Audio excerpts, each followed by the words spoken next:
UDAIS plus 2026-27साठी विद्यार्थी promotion करणे सुरू झालेले आहे. विद्यार्थी प्रमोशन कसे करावे आणि त्यासाठी कोणकोणती माहिती आवश्यक आहे ते आपण या व्हिडिओमध्ये पाहणार आहोत. सर्वप्रथम UDAIS मधील स्टुडंट मॉड्यूल ओपन करावे. त्यामध्ये शाळेचा UDAIS कोड आणि UDAIS पोर्टलचा पासवर्ड या ठिकाणी टाकावा आणि त्यानंतर कॅप्चा कोड टाकून लॉग इनवर क्लिक करावे.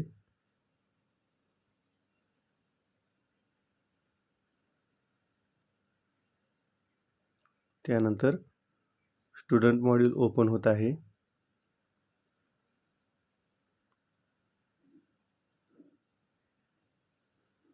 दरवर्षीप्रमाणे आपल्याला प्रमोशनची प्रक्रिया कशी आहे ते पाहायचे आहे.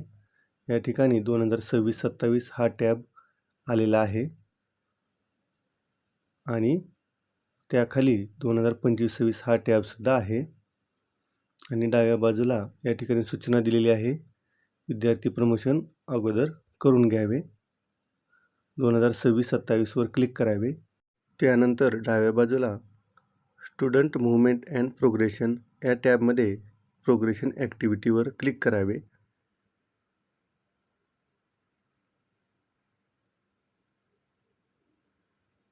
या ठिकाणी आपल्याला प्रोग्रेशन ॲक्टिव्हिटीवर क्लिक करायचे आहे आणि या बाजूला आपल्याला समरीसुद्धा पाहण्याची सुविधा दिलेली आहे. गोवर क्लिक करावे. त्यानंतर 2025-26 मधील इयत्ता आणि तुकडी निवडावी. या ठिकाणी विद्यार्थी यादी आपल्याला दिसेल. त्यामध्ये त्या विद्यार्थ्याची माहिती आलेली आहे आणि त्यासमोर प्रमोशन स्टेटसमध्ये promoted by examination, not promoted आणि प्रमोटेड विदाऊट एक्झामिनेशन असे 3 पर्याय दिलेले आहेत. त्यापैकी योग्य पर्याय निवडावा, प्रमोटेड बाय एक्झामिनेशन.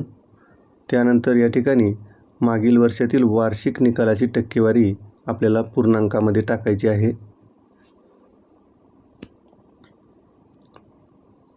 आणि त्यानंतर मागील वर्षातील म्हणजे 2025-26 मधील उपस्थिती दिवस या ठिकाणी टाकायचे आहेत. त्यानंतर 2026-27साठी तो विद्यार्थी याच शाळेत शिकत आहे किंवा दाखला घेऊन गेला असेल तर लेफ्ट स्कूल विथ TC हा पर्याय आपल्याला निवडायचा आहे. त्यानंतर तुकडी निवडायची आहे आणि अपडेटवर क्लिक करायचे आहे. या ठिकाणी या विद्यार्थ्याचे प्रमोशन अपडेट झालेले आहे. अशाच पद्धतीने आपल्याला त्या वर्गातील सर्व विद्यार्थ्यांची माहिती अपडेट करून घ्यायची आहे. विद्यार्थ्याचे एकूण गुण, टक्केवारी आणि उपस्थिती दिवस आपल्याला अगोदर काढून ठेवायचे आहेत.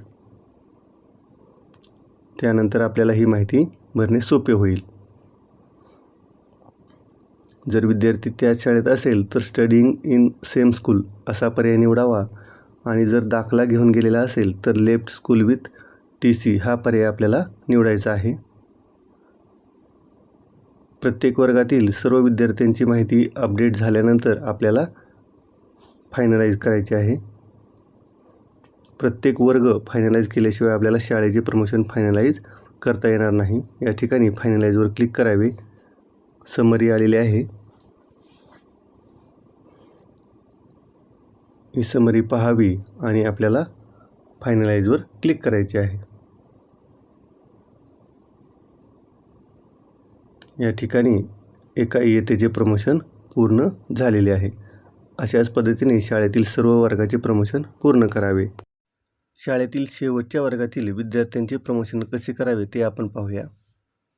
ही शाळा इयत्ता 4थीपर्यंत आहे तर 4थीच्या वर्गाचे प्रमोशन आपण या ठिकाणी पाहूया. इयत्ता आणि तुकडी निवडावी आणि त्यानंतर गोवर क्लिक करावे. इतर वर्गाप्रमाणे प्रमोशन स्टेटसची माहिती भरावी.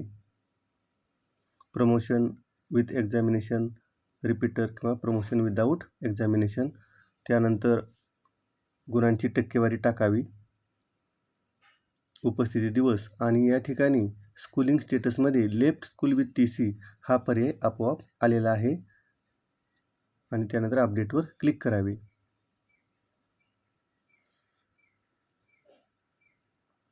या ठिकाणी दुसऱ्या विद्यार्थ्याची सुद्धा त्याच पद्धतीने माहिती भरायची आणि त्यानंतर फायनलाईजवर क्लिक करावे.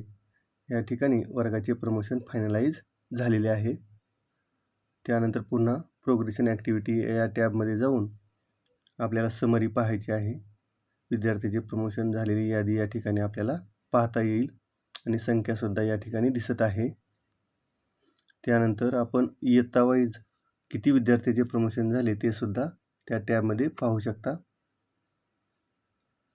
प्रोग्रेशन ॲक्टिव्हिटीमध्ये या ठिकाणी सेक्शन वाईज आपण स्टेटस पाहायचा आहे आणि त्यामध्ये काही बदल असतील तर आपल्याला व्ह्यू या बटनावर क्लिक करून ते बदल करता येतील. त्यानंतर शाळेचे प्रमोशन या ठिकाणी फायनलाईज करूया. दिलेल्या सर्व सूचना वाचाव्यात, चेकबॉक्सवर क्लिक करावे आणि फायनलाईजवर क्लिक करावे. या ठिकाणी शाळेचे प्रमोशन फायनलाईज झालेले आहे आणि ते सर्व विद्यार्थी आपल्याला पुढील वर्गामध्ये दिसणार आहेत. धन्यवाद.